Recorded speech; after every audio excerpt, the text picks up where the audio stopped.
How's it going, guys? Welcome back to another Pokemon Scarlet and Violet Wi-Fi battle. Today we have another battle with the Iron Fawns team, so hopefully it goes well. If you want to try the team out, use the code at the top right corner of the screen. There's also a copy and paste of the team in the description down below. Please like and subscribe for more videos like this one. And with that being said, let's jump into the team preview.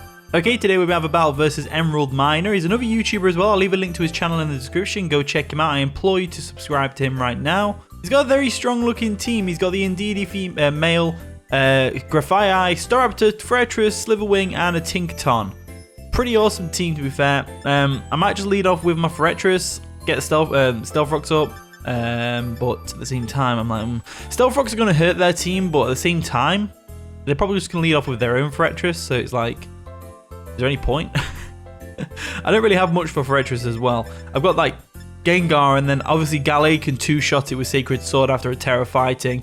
That's not a problem. Gallade's going to do some work as well, I can tell, this game, because Sacred Sword's going to hurt everything on their team. Let's lead off with Forretress and see how it goes.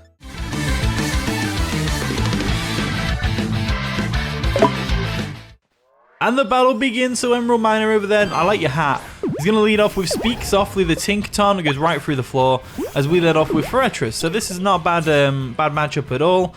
I don't think Tinkaton can touch me. I don't think they're going to try. I'm going to go straight for the Stealth Rocks and get them up on their side of the field. They go for a Swords Dance. Okay, that's scary. That's scary. Tinkaton with a Swords Dance up is not a nice time for us. Stealth Rocks is going to do great for the team with a Staraptor on their team, but I don't know what to do here. So I'm going to go for a Volt Switch. I'm fully expecting them to attack us here. They go for another Swords Dance. Oh dear. This isn't good. This is not good. So we go for a Volt Switch, break Potential Focus Sash if they've got one, and we're going to go back. So the best way we can deal with this Tinkaton is with the red card on Forretress. So I'm going to bring Forretress back in a second.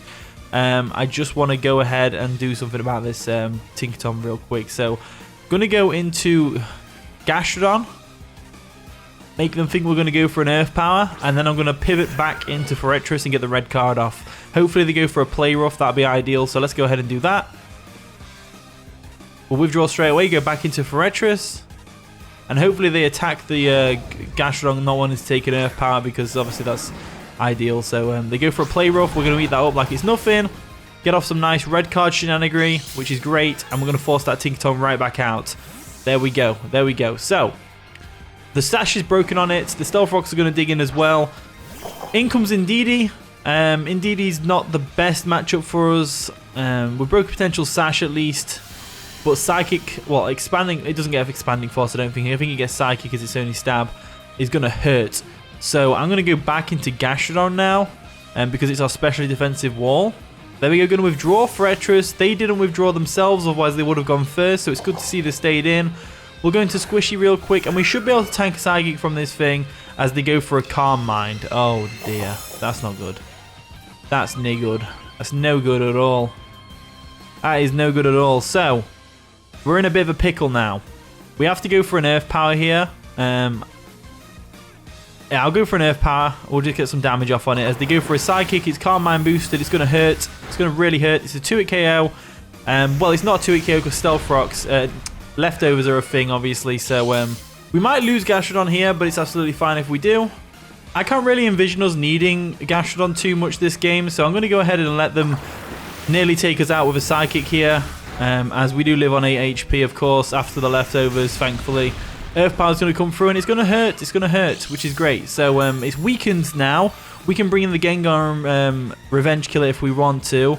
I don't really have a switch in, so we're just going to have to let Gastrodon go down here. I'll go for a Surf just in case they switch into something else, but no, they don't. They go straight for the Psychic, and that's going to take out Gastrodon. So that's unfortunate that we lost Gastrodon, but at the same time, indeed, he's a big threat. Which is funny because you would never expect that. You would never expect it to be a threat. So obviously I'm going to go into Gengar now. Gengar can revenge kill this thing, no problem. They know we're not going to go for a Shadow Ball to revenge kill because obviously, well, it doesn't affect. So I think they go into Forretress here, but if they do go into a Forretress, it's absolutely fine. I'm going to go for a Sludge Bomb anyway, and hopefully we can get the KO here. They're going to withdraw Brain Surge, and they're going to go to what? Tinkaton? Speak Softly, that's the Tinkaton. Okay, Tinkaton comes in. Tinkaton comes in. That's absolutely fine. It's going to get some Stealth Rock damage. We go for the Mold Breaker. That's absolutely fine. Mold Breaker's fine. Sludge Bomb doesn't affect because it's a Steel type, which is unfortunate, and we are Scarfed, so we have to switch out here. I'm going to go straight back into Forretress because Forretress can kind of wall this thing pretty well. So let's go ahead and do that. Forretress comes on in. There we go, Alcatraz coming in right now. And we might lose Alcatraz here because they're going to Swords Dance on our face again. But it's fine because the main thing we want to do here is weaken this thing. So I'm going to go for a Body Press. They're actually going to Terrestrialize. Oh, please don't be Tera Fire with Tera Blast. That's going to be a nightmare. That's going to be a nightmare if it's Tera Blast with Tera Fire. Still, it's Tera Steel, so they're going for that big Gigaton Hammer now. Okay, that's fair enough. They're going to go for a Gigaton Hammer. They're going to go for a Gigaton Hammer. It's going to hurt. It's going to really hurt. But Forretress, I'm confident Forretress can tank it. So let's see how this goes. We tank it, but just barely. As now, Body Press is going to be super effective, and it's going to be able to get the KO, which is absolutely amazing. So Forretress came through for us. What an absolute legend. As down goes the Tinkaton, and also the Indeedee is pretty weakened now as well, which is great. The weirdness is going to disappear from the battlefield, which is great. I don't like how it just disappears. I feel like there should be some fade transition or something. Anyway, in comes Brain Surge. This thing's obviously a threat. It's going to have to attack Forretress here. Pretty much has to just go straight for the sidekick. We don't really have a good switch in. So I'm going to go for a Body Press on the off chance they go for a Calm Mind here, but they don't. They go straight for the sidekick. They're going to go and take us out.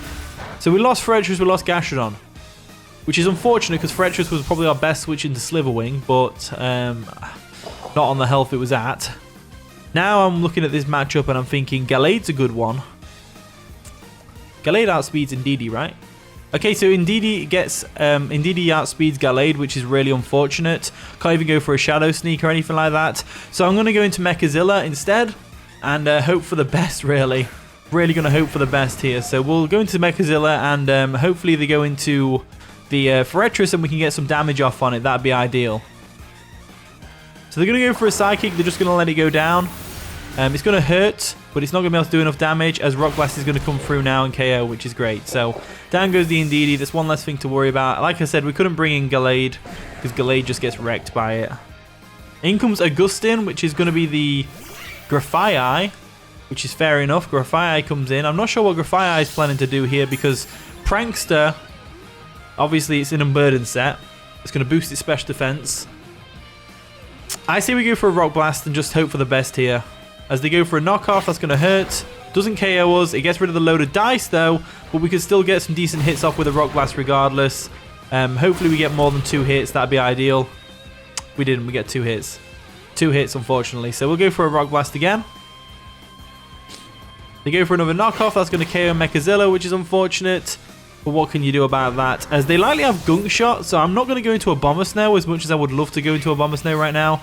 I'm going to go into the Gengar.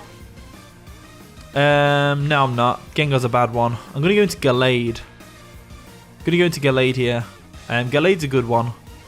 Gallade's definitely a good one. So we'll go into Gallade real quick.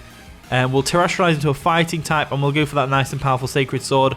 Let's see what they're going to do. So we're going to Terrestrialize, of course. Go for that nice and powerful fighting type Terrestrialization, which is great.